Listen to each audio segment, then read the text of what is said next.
menyangkut kisan wal ahkami lan pira-pira hukum. Dados ngeten nggih kula terangno nggih. Dados Bebut, sini sama Sotik ini saudaranya di sini.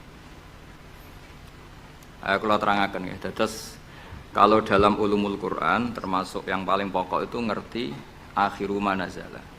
Tujuannya untuk memastikan mana yang berstatus nasikh, mana yang berstatus napa? Mansukh. Meskipun seperti itu juga harus ada aturannya. Misalnya ada dua ayat bertentangan secara makna. Potensinya hubungannya itu mutlak muqayyad atau mujmal mubayyan atau am dan khas. Jika ditakwil itu enggak bisa, maka mau tidak mau dianggap nasa mansukh. Nah, untuk memastikan nasa mansukh itu harus mengetahui tanggal dulu mana. Nah, sehingga kalau diketahui ayat yang paling akhir, berarti ayat itu setidaknya berstatus tidak akan apa? Mansukh. Ketentuannya tidak akan apa? Mansukh, tidak akan dinasah. Sehingga ulama itu punya kepedulian menanggali itu. Ini turun di Jirona, ini turun di Makkah, ini turun di Madinah. Nah, wattaqu yauman turja'una fi illallah itu banyak ulama yang mengatakan setelah itu Nabi itu hanya 86 hari. Apalagi secara makna sudah napa wattaqu yauman turja'una fi illallah. Dadi wattaqu lan wedya sira kabeh yauman ing siji dina sing turja'una kang bakal den balekno sira kabeh fihi ing dalem yaum. Itu sudah jelas mengarah ke wafatu Rasulullah sallallahu alaihi wasallam. Tapi ada saja ulama yang cara berpikir tidak seperti itu. Ya niku mikire niku Allah ngutus nabi itu tentu tugas.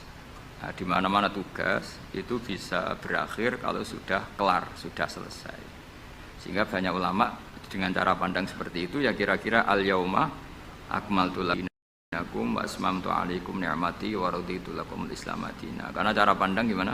Nabi jadi rasul itu kan tugas. Di mana-mana tugas itu kalau sudah sempurna ya napa berakhir. Sehingga ayat itu dianggap isyarat napa akan wafatnya Rasulullah sallallahu alaihi wasallam. Mulane keyakinan kula, nanti kula ketemu pangeran niku keyakinan kula, enggak ada ilmu sebarokah ilmu fikih. Saya ulang lagi, enggak ada ilmu sebarokah ilmu fikih. Meskipun tasawuf ya barokah, tapi tetap jauh di atas fikih. Karena ayat al-yauma akmaltu lakum dinakum itu hampir semua ulama itu memastikan itu yang dimaksud adalah tema-tema fikih. Ya, tema-tema apa? Fikih. Ayat sebelumnya kan hurrimat alaikumul maitatu waddamu walahmul hinzi terus wal munkhaniqatu wal mulqatu terus wan natihatu wa ma aklasabu ila ma zakaitum wa ma dubiha 'alan nusubi wa antas taqsimu bil aslam. Terus dalikum fisqo terus al yauma ya isal ladina kafaru min dinikum fala takhshawhum wakhshawun. Terus al yauma akmaltu lakum dinakum. Niku ketok banget. Jadi ketika Allah bilang agama ini sudah disempurnakan, ketika Allah ngendikan agama ini sudah sempurna, sebetulnya yang dikatakan Allah itu tema-tema fikih. Jadi orang sekarang tuh ngawur sekali kalau mengatakan tasawuf itu di atas fikih, itu keliru sekali. Kita bisa mengikhlaskan ngamal itu setelah lolos uji fikih. Jadi misalnya, saya sholat tak ikhlaskan untuk Allah. Status sholat itu harus benar dulu. Ada fatihahnya, ada rukuknya, ada sujudnya. Yang status sholatnya aja nggak benar kok muni diikhlaskan, diikhlas nombahin, nggak ada. Itu kan seperti sodako. Sodako itu pakai harta, hartanya halal, baru disodakohkan, baru diikhlaskan. Kalau hartanya saja sudah ada halal atau nggak ada sama sekali, sementing ikhlas ya. Itu ikhlas nombamu. Sementing mulang ikhlas, mulangnya rapayu ikhlas. Jadi kiai sementing ikhlas, kiai ora payu, mau diikhlaskan apanya coba. Jadi perangkat fikih itu jelas ya. Nah kelirunya kita, kenapa kok enggak sampai konangan kalau ayat itu fikih? Ya mergo hafal Quran, ngerti-ngerti dalil al yauma akmaltu lakum. Iku cara ketemu wong nahwu itu dalil kriminal. Wong al yauma iku dzaraf iku ta'alluq. Ya ora ono wong takok. Wong pancen padha ra isane. Mestine ana wong dalil al yauma takok mbah niku dzaraf, Mbah. Ujuk-ujuk dhorof kok ning ngarep ngono cara nahwu coba. Bisa dhorof di depan. Tidak bisa, dhorof itu butuh ta'alluq. Ta'alluq itu mesti mendahului dhorof. Ujuk-ujuk dalil kok al-yauma. Ing dalem iki dina. Ing dalem dari apa?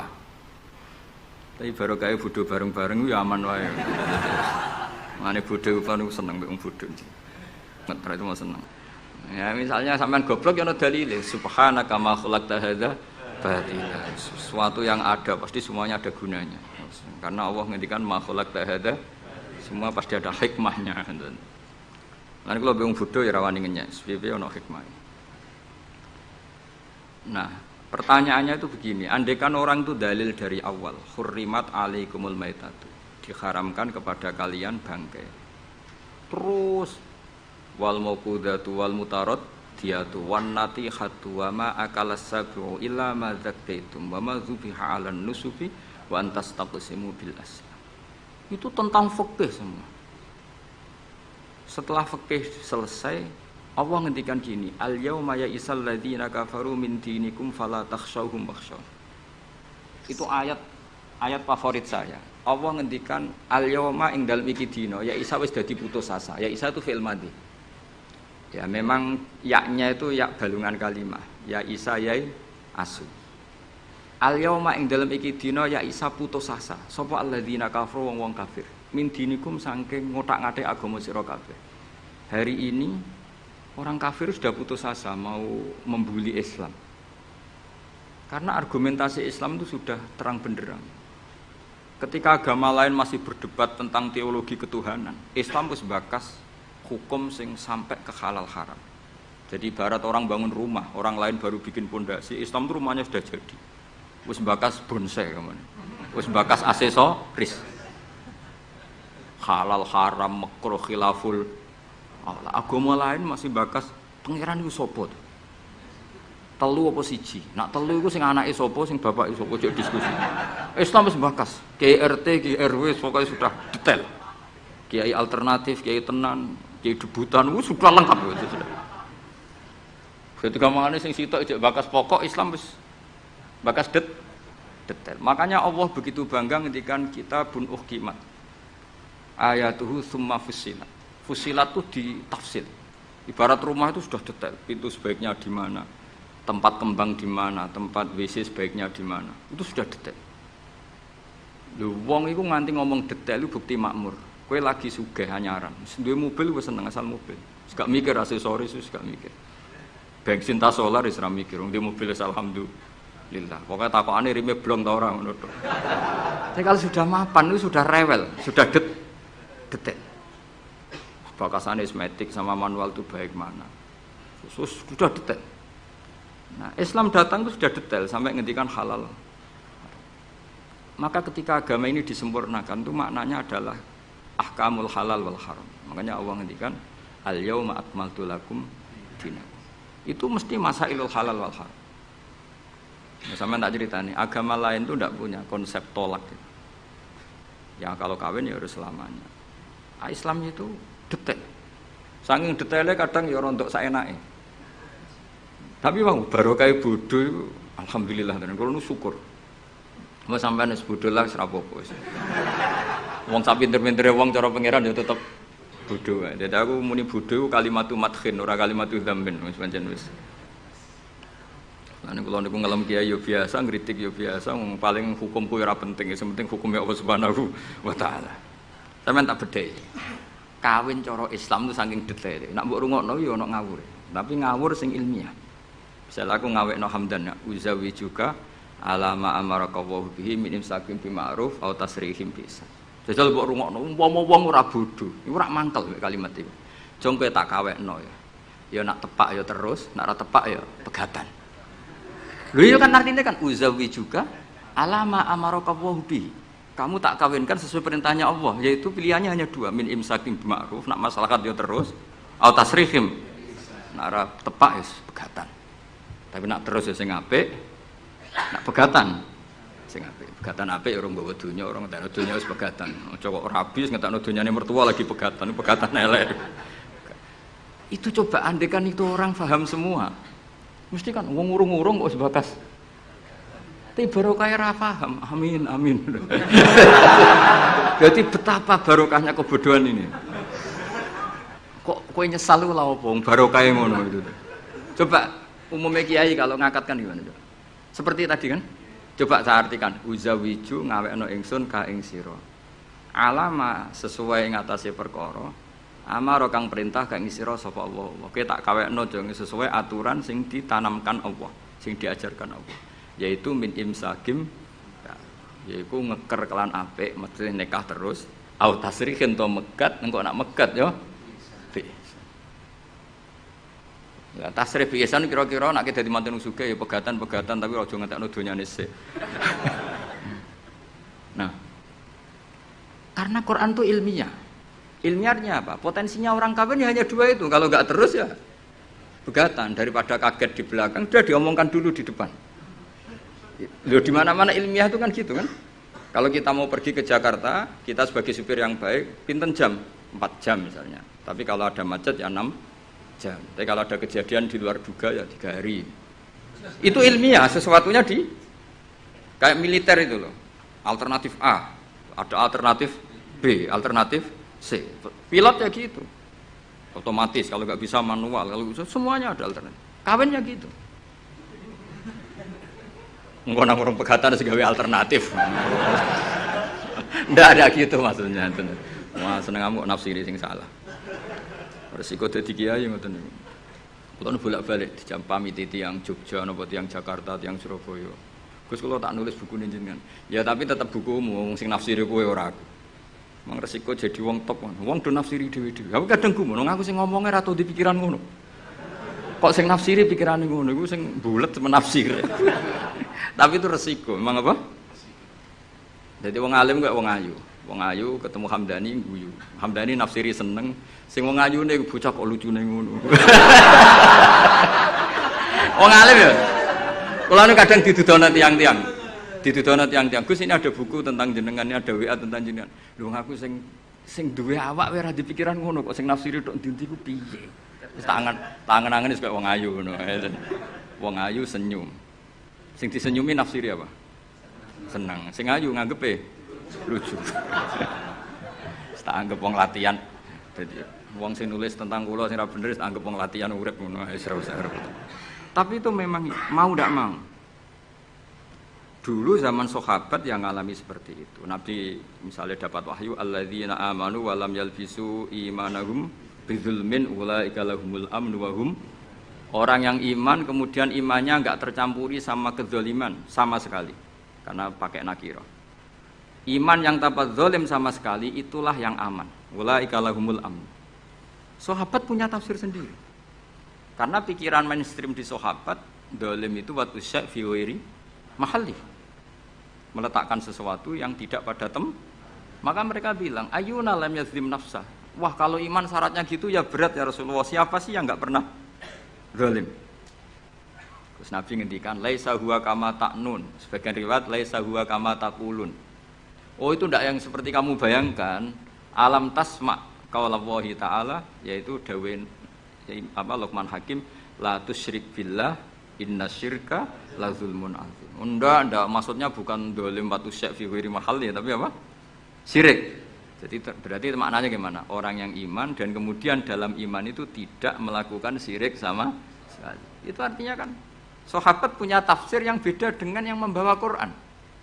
Untung zaman itu ada Nabi diklarifikasi. Nah saya ini masalahnya penulis-penulis tentang kiai atau klarifikasi. Luwih pinter timbang kiai ini. Bingung kan? Itu dulu zaman orang soleh semua.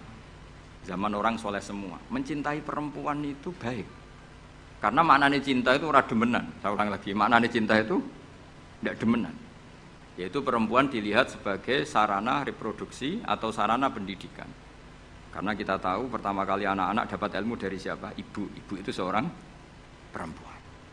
Jika bilang perempuan itu ora kok bayangno wong wedok sing semlohe sing menarik kok gak. Ya perempuan saja. Bisa ibu, bisa guru madrasah, bisa apa saja. Tapi ra wong ra saleh muni kiai itu harus mencintai perempuan. Itu dianggap ajaran sesat ya. Karena mesti konotasinya urusan apa? Syahwat. Paham tuh sing kula maksudnya? Seneng donya nggih ngoten. Zaman sahabat, itu banyak sahabat sing seneng donya. Tapi wong soleh, senenge donya itu dienggo perangkat kebaikan. Wong syarat jihad wajah itu bi amwalikum wa anfusikum. Sehingga wong darani seneng donya iku ya ora ep. Wong perangkat kebaik. Begitu juga senang perempuan. Dulu itu enggak karena bayangnya perempuan itu kalau cantik ya dinikahin, kalau tidak cantik ya ibu atau guru, semuanya ini perangkat kebaikan. Tapi sekarang bilang perempuan itu konotasinya apa coba? Urusan syahwat. Sehingga dulu itu enggak masalah misalnya Nabi ngendikan wa hubbiba ilayya min dunyakum at-tibbu wan nisa. Karena orang masih waras semua, jadi itu enggak melahirkan salah tafsir. Padahal Nabi jelas ngendikan ada 3 hal yang saya ditakdir dicintakan 3 hal itu. Yang 2 itu at-tibbu wan nisa. Pewangian dan perempuan. Tapi dengan makna yang apa? Positif. Karena kalau perempuan enggak dididik, coba anak kamu pertama tahu kebaikan lewat siapa? Ibu. Ibu itu perempuan apa lelaki? Perempuan. Jadi dulu makna perempuan itu enggak harus urusan. Nah, tapi kalau sekarang sampean ngomong itu orang nafsir kan macam-macam. Jadi tapi itu sudah itu resiko. Yang jelas kalau minta seminta-mintanya nafsiri Quran, hadis, nafsiri ulama itu jangan nganggo utekmu dhewe. Nganggo prosedur sing dikuasai perangkat itu oleh ulama.